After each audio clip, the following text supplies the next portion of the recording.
Hey everybody. Today I'm going to talk about socialism and what specifically is socialism.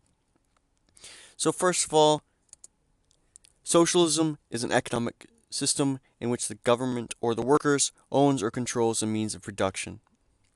So let's in an ideal socialistic world, the government and the workers are the same thing. The government will be um government.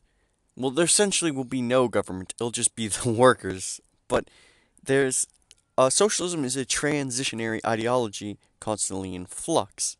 So, uh, I'm going to talk about Karl Marx later, but he talks about how there's a progression of economic systems from pre-communist tribalism. So he believes the indigenous peoples, originals, tribes, are the closest to communism, and then you have the next step, which is a slave society, which essentially allowed the creation of city-states in which and the growth of the so-called bourgeois class, the people who benefit from the surplus product created by the slave labor, and then that translated to feudalism, which is the next step up, in which the people have some freedom but are still property of their owners, their feudal lords, and then capitalism, which is the next step in which there's a series of free markets in which people using voluntary transactions voluntarily provide their labor to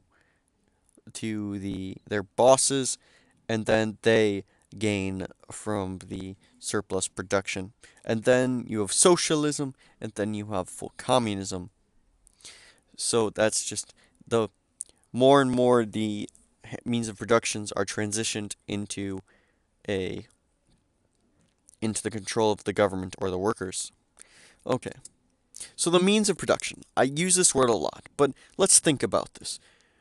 The means of productions are things we use in order to produce goods and services. So there's three main components: land, labor, and capital. Land is what we build on, that is the earth. In a capitalist or a non-socialist form of economic system, we have the land is controlled by individuals who are property owners. And then these people get to do as they want with their land. They can then use their labor, which is the product of yourself. So when you give time to your boss and you produce things for your boss, this is labor. This is the human input into the economic equation. And then we have capital. Capital goods is your factory, your tools, all your things. And then there's also raw material, um, which you use with your capital to produce new finished goods. So in socialist society, they want the workers to control in collectives to create. So let's use an example of a farm. So in a capitalist farm, you have a boss, and he tells the laborers what to do, and they pick the vegetables. He owns the land, and they do not.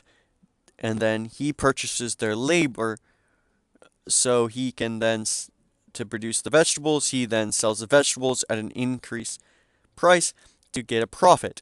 And this profit is what's called the um is a product surplus. So that profit he then used is to spend on things that he likes. He can use some of that profit to invest in capital or land or buy more workers, or he could use that profit to spend on himself. Marx would finds this morally unacceptable, and he believes that the farmer should not profit. The farmer should equally profit as his laborers. They all make the same.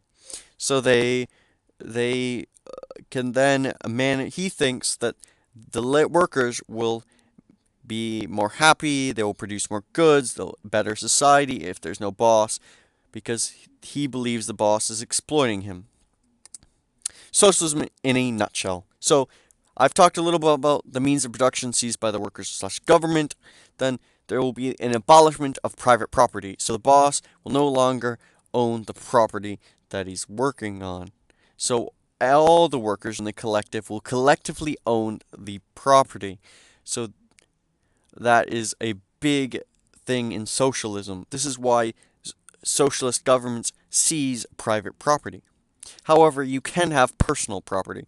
So I can have a toothbrush that is mine, but I cannot own property, or I cannot own a factory. I cannot own all these things that are necessary in order to produce goods and services. Then the abolishment of markets. So in a capitalist system, we have markets, which is groups of buyers and sellers who are selling goods and services, and you cannot have that. In a truly socialist system, you could not even have a lemonade stand on the corner, because that would be a market in which the seller, say an 8-year-old kid, is selling lemonade, and then there would be buyers, people who walked by the street, purchasing this lemonade, and he would be generating profit. That is a no-no in socialism. And then there's the abolishment of currency, which I don't understand how this works, because what I've heard is that how would you buy luxury items? Well, there's two different views of socialism. Well, there'll be some luxury items, and you purchase them with labor certificates, or whatever you want to call them. So basically, you work so many hours, and then you can get so many luxury goods, or they'll be rationed. There's that approach through it too, but it still seems shaky, because not all labor is valuable. This is a capitalist perspective, mind you. So in a capitalist system, everybody's labor is valued differently, hence why people are paid at different rates. Marx would disagree with this and thinks that everybody's labor is equally worth the same amount of money, I guess, or that all people should just work to a better society, not for profit. This is why he wants to abolish the profit motive. So in a capitalist system, people are encouraged to do well and improve the system via the profit, which they are rewarded with if they provide a good service or product that people want. So this is why we have a competitive free markets, is the profit motive. So if people want to sell a good, then he needs to sell a good better than what other people can do, or more conveniently, a superior product or an inferior product at a cheaper cost that will get a lot of people to buy it. So therefore he can generate profit. And then the workers under this system in a profit work so they can get wages, and then these wages they can use to spend on things that they want to spend on. So in socialism, we wouldn't have this. So this is where we get to Karl Marx, the father of socialism, and he wrote the Communist Manifesto. A good book. I recommend you read it. However, I disagree with almost everything he says. So socialism and a socialist ideology, commonly referred to as Marxism, this is where the idea of equality comes from. So this is why people have a hard time defining socialism, is because socialism, in its truest sense, is an economic ideology. Well, Karl Marx is also espousing an economic ideology and a societal ideology, or political ideology, known as Marxism. This is the idea of class conflict. So, he believes that all historical conflict is created by a conflict between the workers and the capitalist class, aka the bourgeoisie and the proletariat. So he believes if the proletariat can take over the world, it will become a perfect state, therefore justifying a violent revolution by the oppressed workers. This is what it is in a nutshell. So these workers will then set up a socialist or communist state, and abolishing those 5 things that I showed previously. So this is very important to Marxism. And then the Marxism part comes in is because they believe in perfect equality. They want equality of opportunity as well as equality of outcomes. These two different concepts. I personally believe in the equality of opportunity, not the equality of outcomes. So all people would be treated the same. All people would be given the same opportunity, but everybody would be rewarded the same. This is where I think this is an extreme issue because of the previous mentioned point about all people's labor is different. A CEO had to risk a lot more. He is probably smarter, he has much different talents than, say, the McDonald's worker who is flipping the burgers. Those people cannot manage a Fortune 500 business, nor do they have the talent, the charisma, etc., etc. They may, in the future, this is what's great about capitalism, is you can then found your own business, in which you then can produce your own goods, and if you can produce it better, then you will receive a profit. This is why the profit motive is so important to a capitalistic system. Hence, this is part of why I believe Marxism/socialism is not going to work. And now let's just look at quote unquote socialist countries.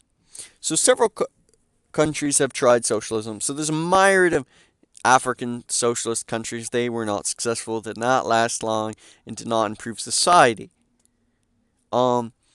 Afghanistan, that was overthrown by the Taliban. Southeastern Asia is very poor, especially Colombia, under their socialist dictator killed millions. China, socialism/communism, whatever you want to call it, killed millions. Same thing in the USSR, same thing in Afghanistan. Hundreds of thousands have been oppressed in Cuba, so on. That is the story of socialism. Once you try to seize people's private property, they oppose this, and then you have to kill them. And you can justify this because there always has been a class conflict between this quote-unquote oppressed versus the oppressor. This is this huge issue with socialism. It's caused hundreds of millions of deaths. Sorry, folks, I get a little passionate speaking about how terrible socialism is. And let's see, are the people more economically well off? Let's say no. The West is much richer capitalistic system. By far, socialism doesn't even compare. Then now look at China. China has transitioned to a more capitalistic society, and they've grown exponentially wealthy, lifting hundreds of millions of people out of poverty. And all the other countries on this list, except for Cuba, have really been transitioning to a capitalist system, rising the standards of living. This is self-evident proof that socialism doesn't work, and capitalism is superior. I'm going to go over this more in detail in later videos. Thank you guys for listening. And oh, one thing, Venezuela is socialist too. It should be on the map.